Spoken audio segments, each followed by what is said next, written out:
Okay, welcome back to Let's Play Trilby's Notes with me, Bogoblin Gamer, and... So let's resume the game from last time. We'll restore. And remember when we died, if you don't, then you're obviously watching the wrong bit. Anyway, we use the meat on the bugs. And then put some meat down and the bugs will go to the end. Naturally. Let's look at this body, because there's something weird about it. At least two individuals have met with sticky ends down here. One of them had been almost completely picked clean by the beetles. The other, I'd noticed, was heavily decayed except for his hand, which was fresh and pink. I wondered if this had something to do with the puddle of water it was lying in. And then, so let's look at the water. In the far corner of the room was a puddle of water created by drips from above. It had a curious colour to it. The drops seemed to glow with their illumination. The liquid was having a strange effect on the nearby corpse. So, let's drink the water for no particular reason. It was almost as if the water was drawing me to it. Not like a scabbling thing in my mind, like the chisel or the painting, but more like a beckoning siren. So he drinks the water. I couldn't help myself. I crouched down and dipped my hand in. It felt uncommonly refreshing, and brought an amount up to my lips, my unhygienic surroundings forgotten. As the pleasant feeling of simultaneous coolness and warmth spread from my stomach, I realized that the water had some sort of rejuvenating effect. I had no explanation for this, but at the time I didn't care. I was beginning to feel in the back of my mind a familiar tickling sensation that indicated a reality shift. So I swiftly scooped a few drops of the liquid into my pill bottle, shaking it through the remaining pills.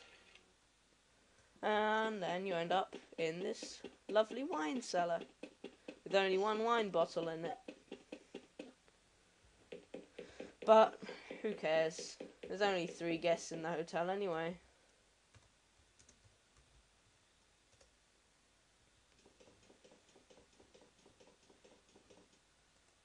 Okay, now we're at the place where I need to be.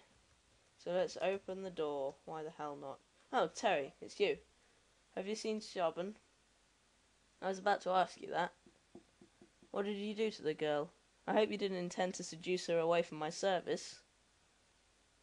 Abed, I need you to understand. You and I and Siobhan are all in critical danger. There's something evil in this hotel and it's closing in fast. Mr. Relby, I've been over this hotel several times. Apart from us, there's absolutely nothing here, including the hotel staff. Please keep your fairy stories in the playroom where they belong. So anyway, Mr. Glass's face thinks we're idiots. So, let's talk to Abed about unicorn. It hurts.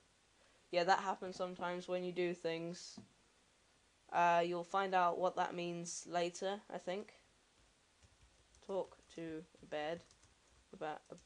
Oh yeah, we found it earlier, didn't we? In the notes. It hurts. Why is it doing that? Talk to Abed about unicorn. It hurts, it hurts, it hurts, it hurts, it hurts. Yeah, it does that sometimes. I wasn't close enough. Oh, open door.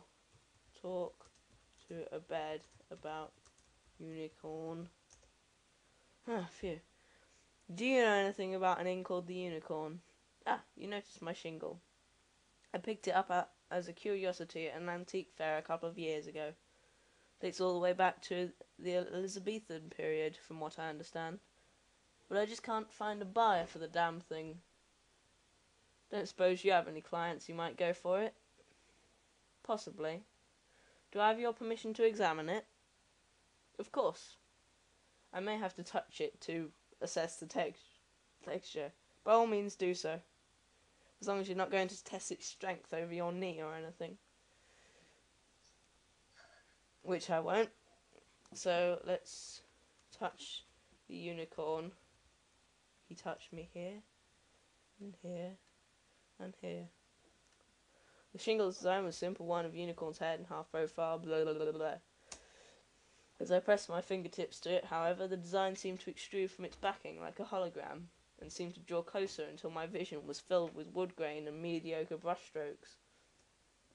I could vaguely detect the professor speaking to me, on the very edge of hearing, but by the time I realised it, I was already gone.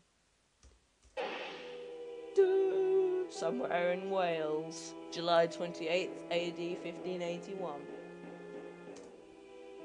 In Somerset, a travelling merchant was on his way back to his wife and family in London, having concluded some business dealings in Caught suddenly by a summer storm, he spied an inn by the side of the road and marvelled at his good fortune. Faith, 'tis an evil storm that blights the sky tonight. Aye, I must have the Almighty on my side to find myself so close to an inn as it broke out. Aye, perhaps. The innkeeper seemed quite taciturn, but Owen was in a good mood, and was determined for it not to leave him. It was probably too late to continue riding, even if the storm cleared, and decided to inquire after a room for the night. So, talk to innkeeper about room. Good evening, sir. Would it be possible to secure a bed for the night? Not a bed. The other, a bed. It would be wiser than I go from this place so I never return. What? There is a curse upon this inn. I will not have an innocent doomed to the same fate as I. And then, we keep doing it. I have plenty of gold to pay for my board. The devil cannot be bought off, my friend. What devil? What is the nature of this curse? The inn was built by my father 20 years ago. From the wood of a fallen oak tree he stumbled upon an island north of here. He noticed human bones scattered around, but did not heed them. This inn has been a curse on our bloodline ever since. Madness and death claims those who stay here. This time last year, it claimed my father. Soon, I am certain it shall claim me. And then, one more time. So why do you remain? I do not believe in fleeing from the mistakes of the past. If the Almighty wills that my family must pay for our errors, then this I accept. But I would not see another suffer for our sins. Leave now before the shadows take you. And one more time. Sir, I have little patience for fables, and even less for riding after sundown in the middle of a downpour. Lend me a room, and I shall take the responsibility for my own well-being. You will insist? Not only will I insist, but I will pay whatever price you ask. Go on, then. Take the upstairs room. And if you remain by the morn, you shall pay nothing at all. See, when somebody says that, that's quite worrying.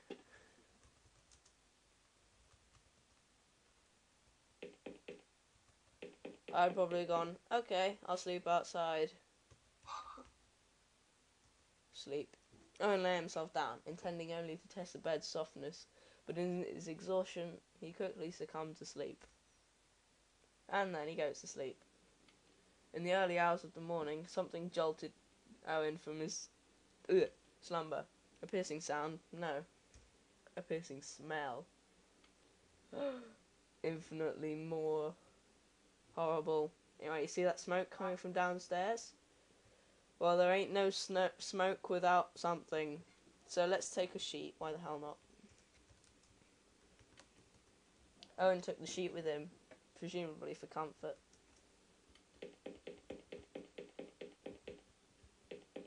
Or putting out a fire.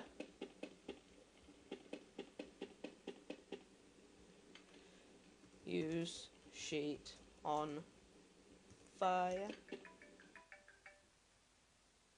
What in God's name? Oh God, it's him, the innkeeper. What kind of Who could have... Stab.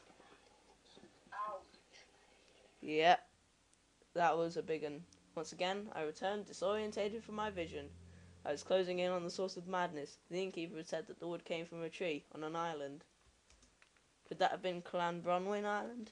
Given what I was seeing, it seemed a valid, if worrying, possibility. Besides that, it seemed I had no other leads, so what would I do? I was determined not to let the trail end there, if there were just a single clue. And we'll find that single clue next time on Let's Play Trilby's Notes. See you then.